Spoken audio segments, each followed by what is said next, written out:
예, 우리 옆에 계신 분들, 앞에 계신 분들 보시면 인사하겠습니다. 사랑합니다. 축복합니다. 사랑합니다. 축복합니다. 여러분 혹시 이런 말 들어보셨습니까? 파이어족이라는 말 들어보셨습니까? 아니면 워라벨 이런 말 들어봤나요? 젊은 사람들이 쓰는 얘기인데, 파이어족은 뭐냐면 경제적인 독립, 자립을 해서 조기에 은퇴한 사람들을 일컫습니다. 파이어가 원래 회사에서 이렇게 나갈 때 쓰는 말인데, 그러니까 빨리 회사에서 나오는 거죠. 경제적인 독립을 해가지고 그런 사람들. 워라벨이라는 말은 뭐냐면 일과 삶의 균형을 잡는 것을 추구하는 사람들, 그런 어떤 가치입니다.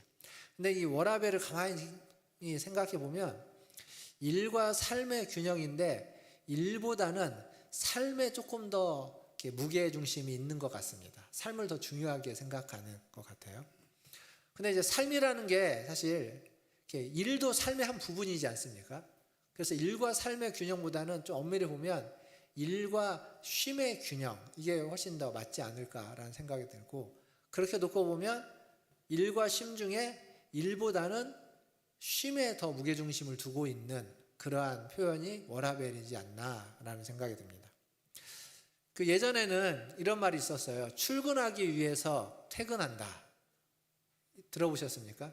옛날에는 그런 표현이 있었던 것 같습니다. 근데 요즘은 이런 비슷한 표현을 쓰는데 정반대로 얘기합니다. 퇴근하기 위해서 출근한다. 퇴근 후에 진짜 삶이 시작된다. 그게 무슨 얘기냐면 출근해서 일하는 건 어쩔 수 없이 하는 거예요. 퇴근해서 진짜 나의 삶을 누리기 위해서. 그러니까 중요한 게 일이 아니라 퇴근 후에 내게 주어지는 여가, 쉼이 훨씬 더 중요한 가치를 가지고 있는 시대. 그러니까 무게중심이 이렇게 옮겨간 거죠. 지난주에 슬기로운 사회생활이라는 제목으로 설교를 했습니다. 제가 그 사회생활이라고 얘기하면서 이제 직장도 얘기도 하고 그랬지만 어떤 성경적인 노동, 일에 대한 얘기를 많이 하지는 않았습니다. 근데 이제 중요한 건 성경이 이야기하고 있는 어떤 일이라는 것은 그냥 말 그대로 돈을 벌기 위한 어떤 노동이 아니라 혹은 그걸 통해서 내가 어떤 생존하기 위한 그러한 일이 아니라 우리에게 훨씬 더 큰 의미가 있다는 거죠. 그러니까 우리는 돈 버는 기계가 아닙니다. 그럼에도 불구하고 일을 하는 이유는 하나님 우리에게 맡겨주신 그러한 사명 중에 하나이기 때문입니다. 그러니까 일이라고 하는 것, 노동이라고 하는 것은 하나님이 우리에게 맡겨주신 선한 일을 도모하기 위한 일이고, 그리고 하나님 우리를 부르신 그 현장이기도 하고, 더 나아가면서는 그리스도인 다음을 실현하기 위한 하나의 무대가 되는 것이 일하는 곳, 일터, 노동의 현장이 되는 겁니다. 그래서 그 같이 일하는 사람들과의 관계가 중요하고, 그 관계를 위해서 고민하게 되는 것이고, 함께 일하면서 성장해 나가고, 또 함께 무엇인가를 가치를 추구해 가고, 앞에 있는 일을 함께 처리할 뿐만 아니라 멀리 있는 어떤 가치를 함께 바라보면서 방향을 맞춰서 나아가게 되는 거죠. 그렇게 되면서 우리가 하나님 우리를 부르신 이유, 그리고 하나님 우리를 어디로 이끌어 가시는지를 찾게 되고 발견하면서 나아가게 되는 겁니다. 이런 어떤 사회생활에 대해서 지난주에도 얘기했는데, 근데 이제 가만히 생각해 보면 제가 지난주에 말씀드리긴 했지만 과연 그렇게 사는 게 가능할까? 자기의 이익보다는 손해를 보는 것을 감내하면서도 선한 일을 하는 삶이 과연 가능한가? 라는 질문을 할 수 있습니다. 물론 간혹 그렇게 사는 사람이 있다고 하지만 일반적으로 그냥 보통의 사람인 우리들이 그것이 가능한가라고 하는 질문을 갖게 되는데, 오늘은 그 질문에 대한 베드로의 답변이라고 할 수 있겠습니다. 21절부터 25절까지는 과연 손해를 보면서 참고 인내하면서 손해를 보면서 선한 삶을 사는 게 가능한가에 대한 베드로의 답변입니다. 자, 21절을 한번 다시 보겠습니다. 오늘 본문 21절 같이 한번 읽어보겠습니다. 시작.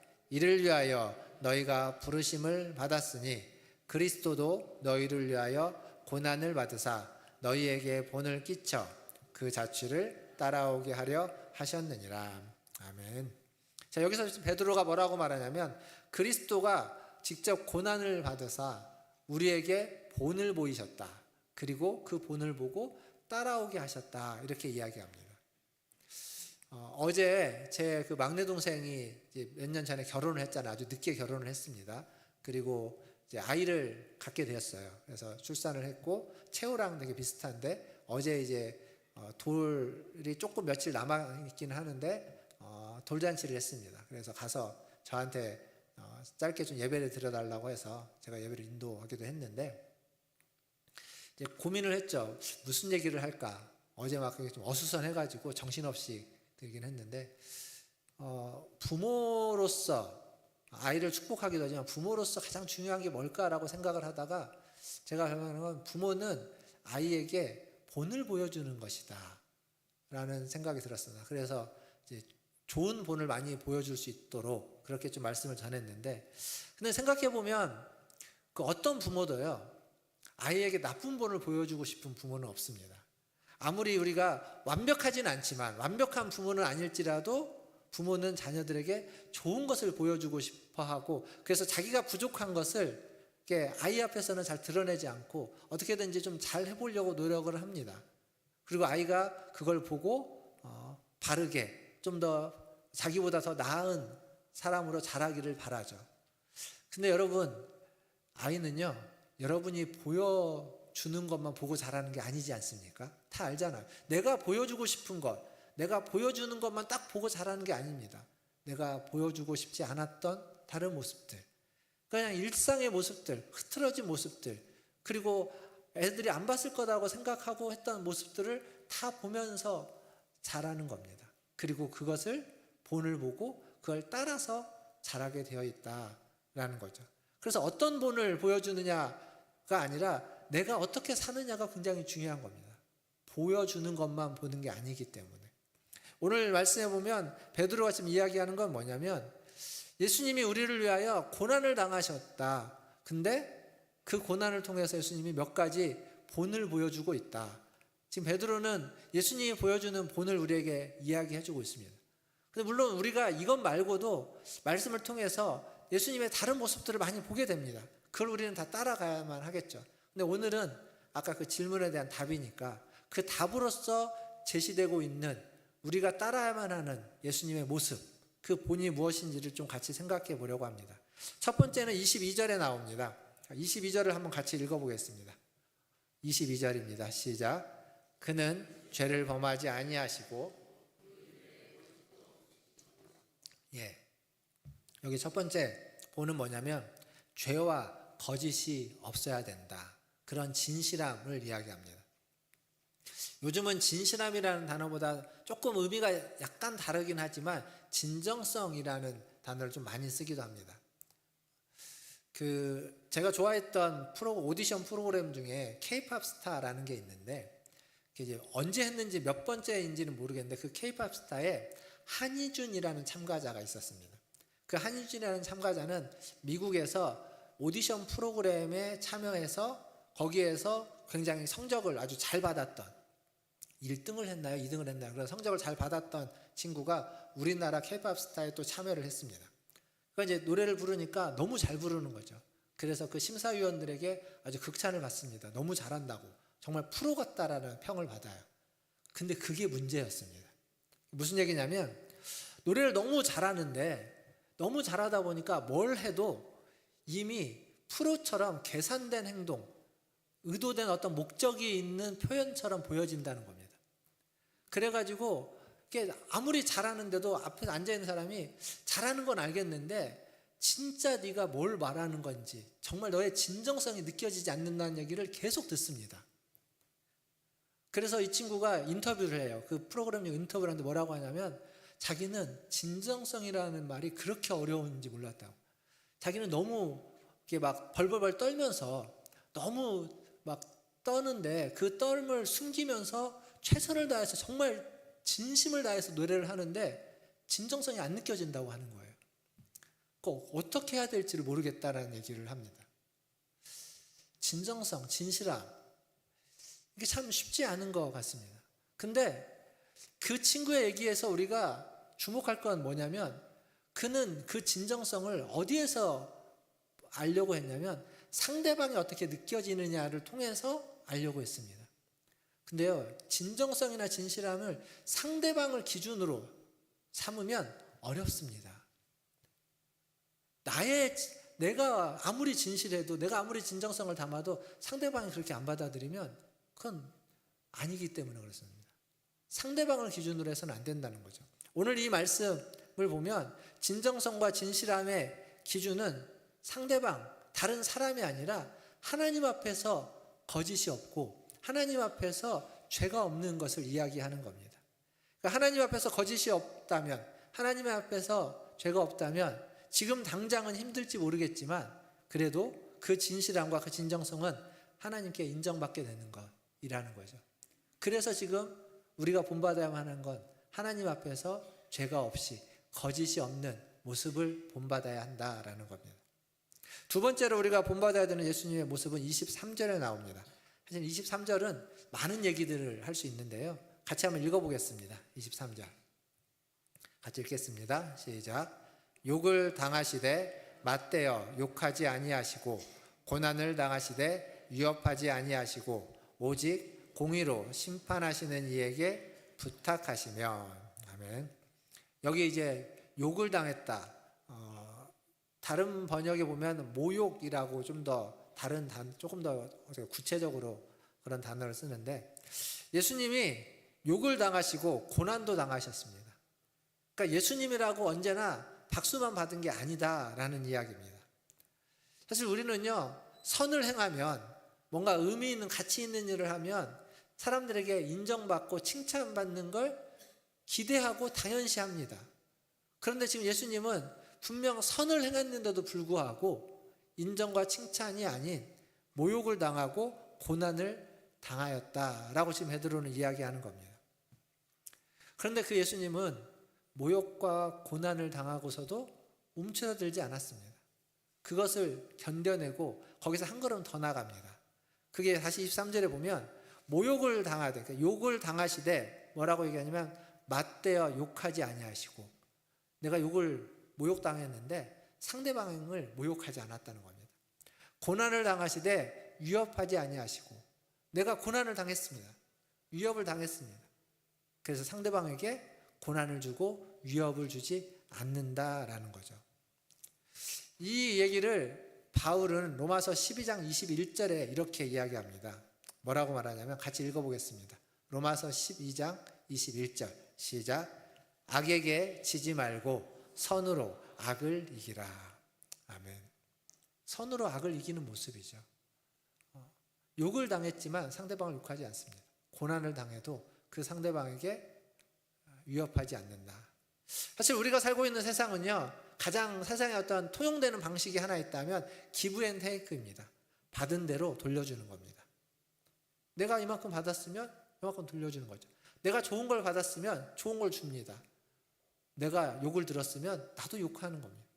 그게 상대방 세상에서의 아주 지극히 통용되는 방식 중에 하나입니다.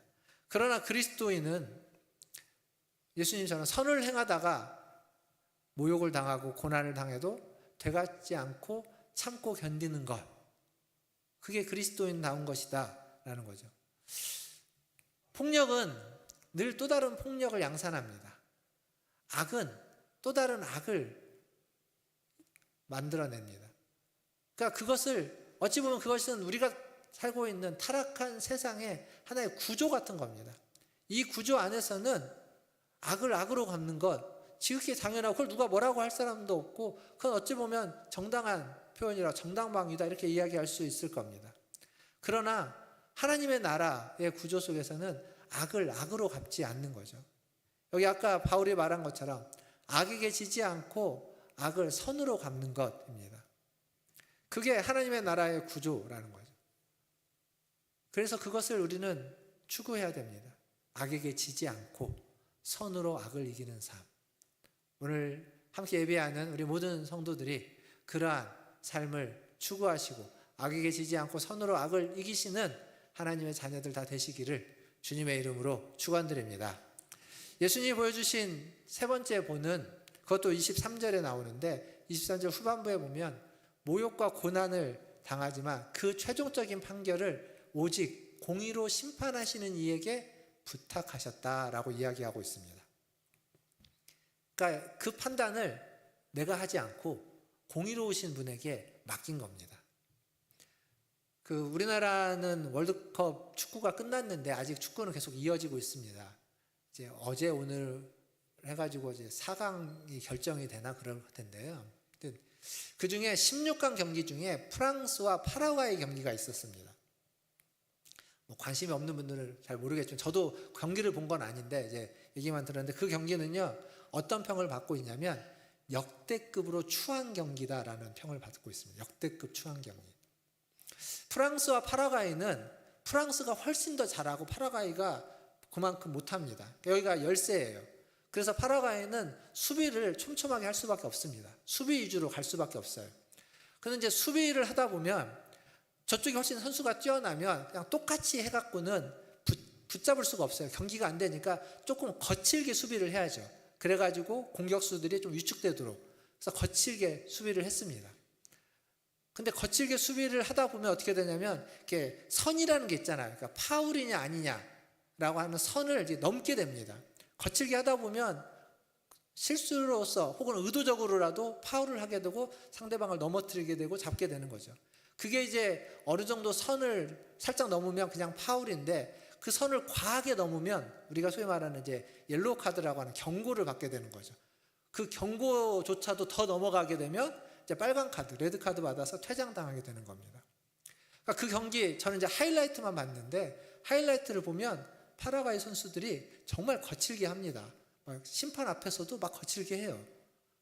근데 경기 결과가 어떻게 됐냐면 파라과이 선수들은요 경고를 하나도 안 받았습니다. 반면 프랑스 선수들은 어땠을까요? 그러니까 상대방이 거칠게 하니까 그 거친 데서 이렇게 뿌리치면서 치기도 하고 그렇게 하잖아요. 그러다 보니까 프랑스 선수들도 거칠게 반응이 됐는데 프랑스 선수들은 경고를 3장이나 받았습니다. 이게 누가 봐도 이상한 겁니다. 누가 봐도. 그러니까 이 경기의 문제는 뭐냐면 심판입니다. 심판이 심판답지 못했던 거예요. 선을 넘어섰을 때 파울을 주고 그 파울보다 더한 선을 넘어섰을 때 경고를 줬으면 그게 어느 정도 제어가 되고 거친 경기이긴 하지만 추한 경기라는 평을 받지는 않습니다. 심판이 문제였다는 평을 받지는 않아요. 근데 심판이 아무것도 안 한 겁니다. 냅둔 거예요. 그러니까 파라과이 선수들은 경고를 안 받으니까 더 거칠게 하고 더 심하게 하고 그걸 당하는 선수들은 뿌리치다 보니까 뿌리치기만 했는데 자기는 경고를 받고 결과가 그렇게 되는 거죠.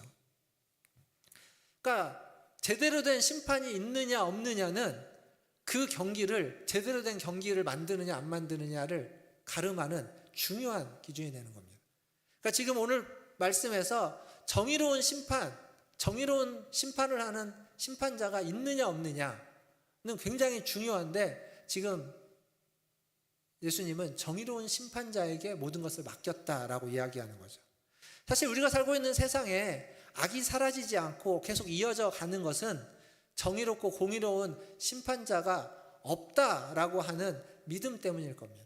이렇게 해도 이렇게 악이 판을 쳐도 괜찮다. 아무도 그걸 판단하지 않는데 그것에 대해서 판단을 내리지 않는데 라는 믿음이 있기 때문일 겁니다. 그러나 우리가 믿는 믿음은 그렇지 않죠. 우리의 믿음은 정의롭고 공의로운 심판자가 있다라는 겁니다. 예수님도 그걸 믿기에 자신의 모든 당한 모욕과 고난을 그분에게 맡기는 겁니다. 한 번 맡기는 것이 아니라 반복적으로 지속적으로 맡기는 거죠. 그래서 그러한 일이 있을 때마다 자기가 판단하지 않고 자기가 결정하지 않고 공의로운 심판자에게 맡기는 겁니다. 사랑하는 성도 여러분, 우리가 살면서 겪는 일들도 똑같은 일입니다. 세상은 정의롭고 공의로운 심판자가 없기에 끊임없이 반복해서 악과 폭력과 이런 부적절한 것들이 양산되어져 가고 있지만 우리는 그 속에서 살고 있기는 하지만 우리에게는 정의롭고 공의로운 심판자가 있다라는 믿음이 있습니다. 그리고 결국 우리는 그분에게 갈 거라는 걸 믿기에 그러한 상황 속에서 그 모든 판단을 그분에게 맡기고 그분에게 의탁하고 살아갈 수 있다라는 겁니다. 이게 예수님이 보여주신 세 번째 본이 되는 거죠. 그 본을 따라서 모든 것들을 정의롭고 공의로운 분에게 맡기셔야 됩니다. 그리고 이제 마지막 네 번째 본은 24절에 나옵니다. 자, 24절도 함께 읽어보겠습니다. 24절 같이 읽겠습니다. 친히 나무에 달려 그 몸으로 우리 죄를 담당하셨으니 이는 우리로 죄에 대하여 죽고 의에 대하여 살게 하려 하심이라. 그가 채찍에 맞음으로 너희는 나음을 얻었나니. 아멘. 여기 보면 예수님은 우리 죄를 위하여, 그러니까 우리에게 선한 일을 이루기 위해서 그가 친히, 여기 뭐라고 합니까? 나무에 달렸다, 십자가에 달리셨다, 즉 친히 대가를 지불했다라고 이야기하고 있습니다. 우리가 살고 있는 세상에는요, 모든 일이 다 대가가 있습니다. 선한 일이든 그렇지 않은 일이든 대가를 지불하게끔 되어져 있습니다. 물론 선하고 아름다운 일에 어려운 대가가 없이 그것들을 얻을 수 있다면 너무 좋은 일이겠지만 우리가 살고 있는 이 세상에서 그런 경우는 별로 없는 것 같습니다. 분명 대가가 있다라는 것, 대가를 지불해야 한다는 것, 항상 그러한 마음의 준비를 하고 있어야만 하겠죠. 여기 베드로가 이야기하는 겁니다. 예수님도 친히 몸으로써 그 대가를 지불했다라는 거죠. 성육신에서 이 땅에 오셨습니다. 육신을 입고 몸을 입고 이 땅에 오셨고 그 몸으로 이 땅에서 사셨고 그 몸으로 대가를 지불하셨습니다. 그러니까 예수님은 우리가 겪고 있는, 몸으로서 이 땅에서 겪고 있는 것, 예수님은 모르는 것이 아니라 성경은 이야기합니다. 그 몸으로서, 같은 몸으로서 모든 것을 다 함께 겪으셨다. 모욕도 고난도 다 겪으셨다라고 지금 이야기하는 겁니다.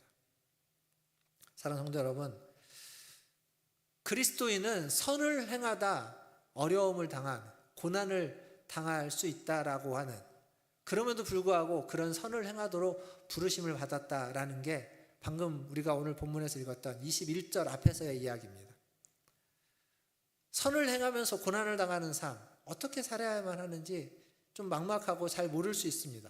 그런데 지금 베드로가 이야기하고 있는 건 뭐냐면 그렇게 먼저 사셨던 그리스도를 본받아 그리스도를 따라 살아라, 그렇게 답하고 있는 거죠. 예수 그리스도가 우리에게 있어서 최고의 본이다, 본복이다 라고 답변하고 있습니다.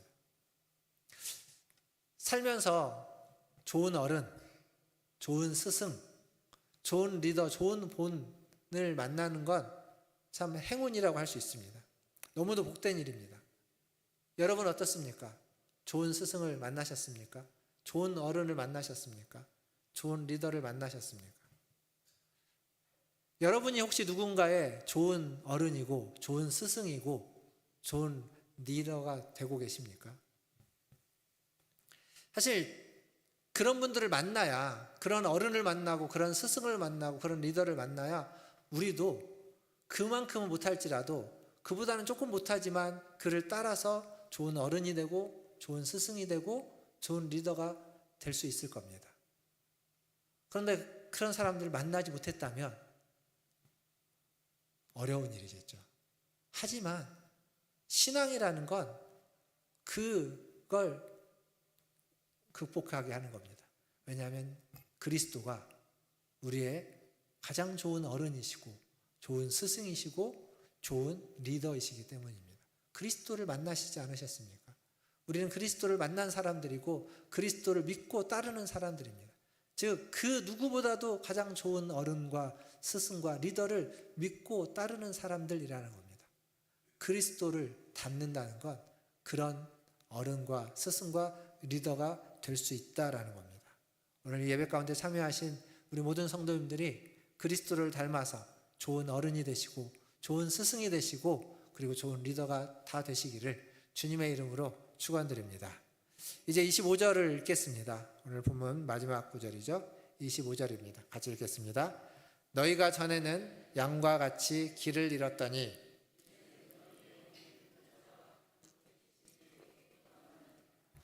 아멘. 자, 25절은 앞에서 예수님이 어떤 본보기로서 이야기를 하고 있다면 어떤 모델, 본을 넘어서서 뭘 이야기하냐면 예수님은 목자와 감독이다라고 지금 소개하고 있습니다. 성경을 보면요, 양이 길을 잃는 이야기가 종종 나옵니다. 그런데 양이 길을 잃으면 그걸로 끝나는 것이 아니라 그 길 잃어버린 양을 찾아가는 목자 이야기도 종종 나옵니다. 그러니까 그리스도가 목자이면 우리는 양이죠. 즉 우리는 길을 잃어버릴 수 있습니다.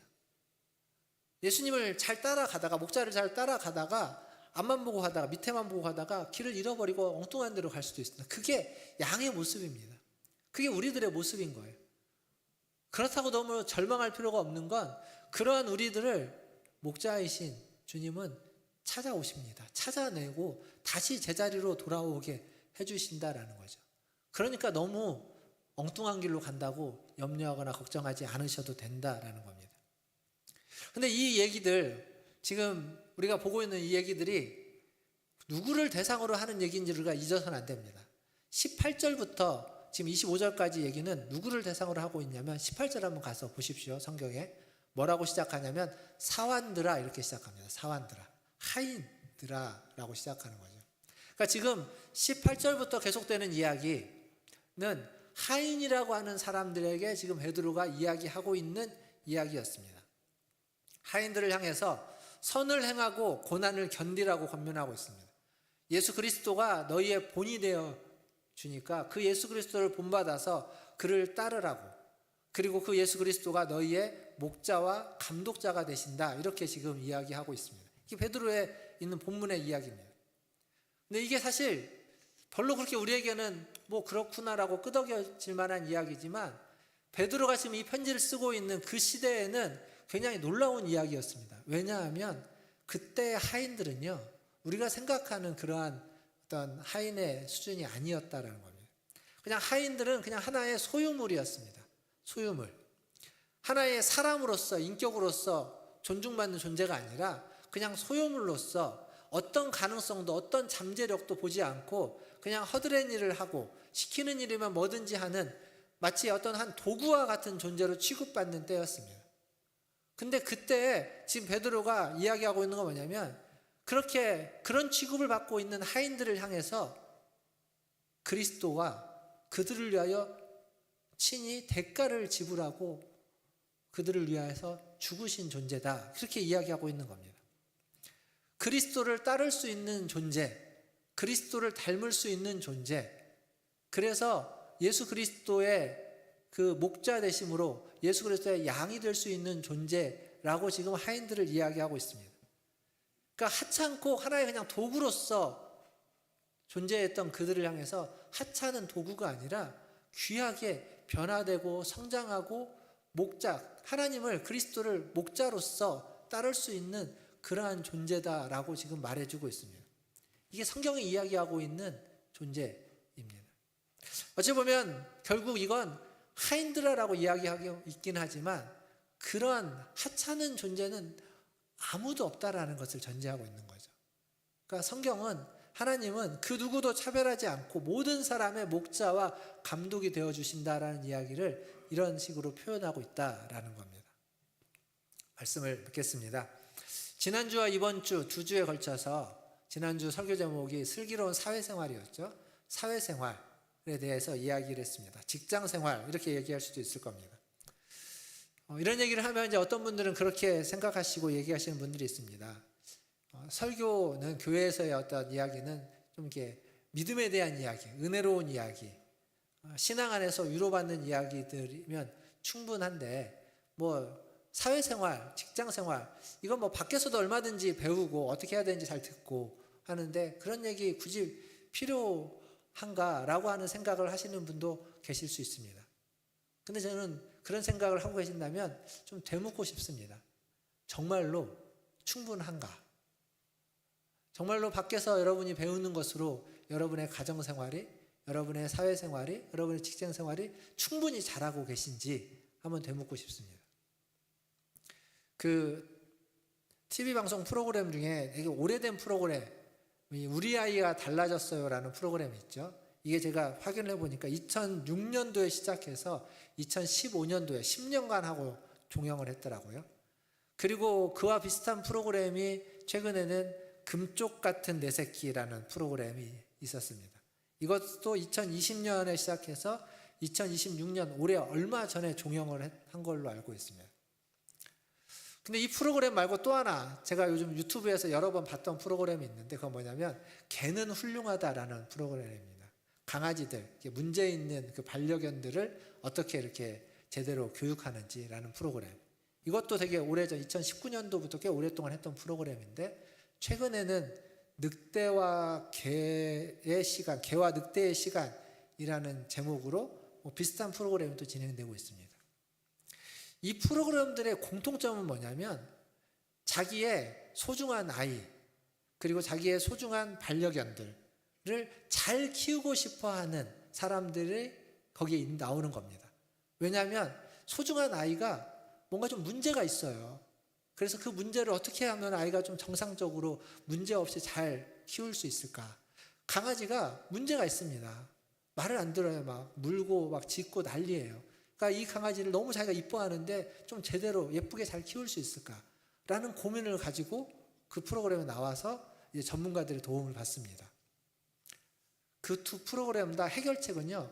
거의 대부분 거의 90% 이상 누구를 훈련시키고 누구를 교육시키냐면 애들도 강아지도 아니고 부모들입니다. 부모와 보호자들.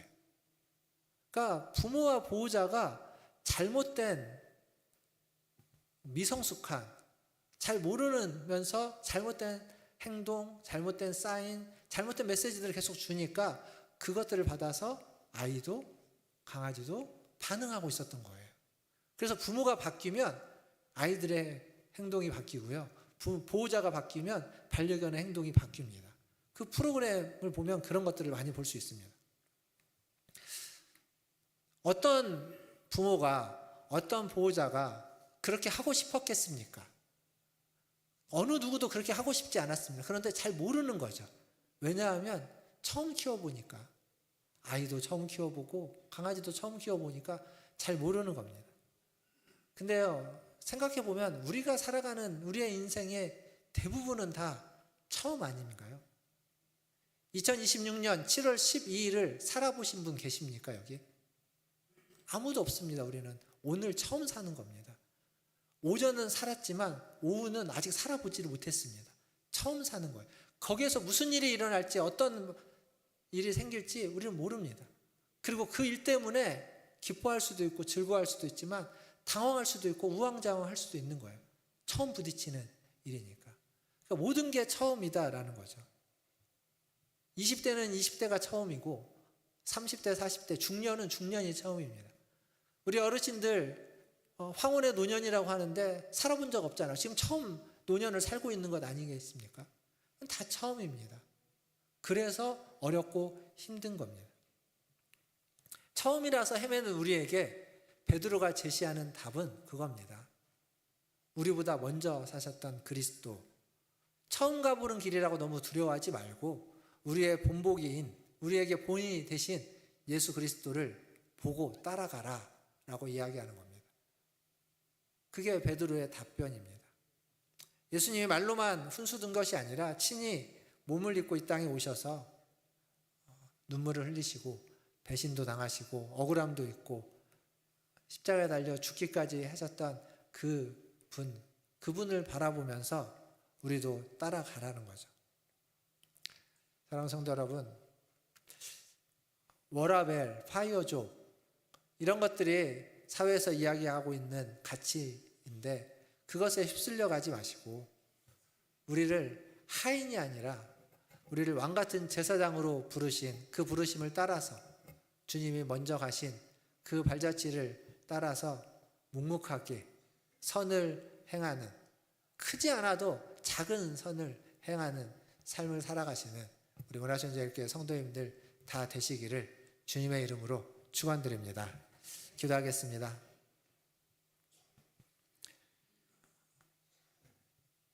우리보다 앞서 가신 분이 계십니다. 그분을 따라간다고 해서 당장에 뭐가 바뀌지는 않을 겁니다. 어려움이 사라지는 것도 아니고 문제가 다 극복되는 것도 아닙니다. 까다로운 사람, 지난주에 말씀드린 고약한 사람, 그 사람이 바로 바뀌지도 않습니다. 그렇지만 염려하지는 마십시오. 목자이시고 감독자 되시는 주님이 여러분과 함께 하시면서 여러분을 계속 이끌어 가실 겁니다. 그 이끌림을 받다 보면, 그분을 따라가고 이끌림을 받아서 가다 보면 어느 순간 나도 모르는 사이에 그 문제들을 넘어서 있는 우리의 모습을 발견하게 되어 있을 겁니다. 오늘 기도하실 때 하나님, 나에게 본이 되어주시는 그리스도를 바라보며 따라갈 수 있게 하여 주시옵소서. 우왕좌왕하는 일들이 있겠지만 우리를 붙잡아 주시고, 하나님 그 속에서 그 부르심을 따라 살아가는 우리들 되게 하여 주시옵소서. 하나님께 모든 것을 맡겨드리면서 하나님이 원하시는 그 좋은 어른, 좋은 스승, 좋은 리더의 모습으로 조금씩 그리스도를 닮아가게 하여 주시옵소서. 우리 같이 한 목소리로 기도하며 나아가겠습니다. 기도하겠습니다.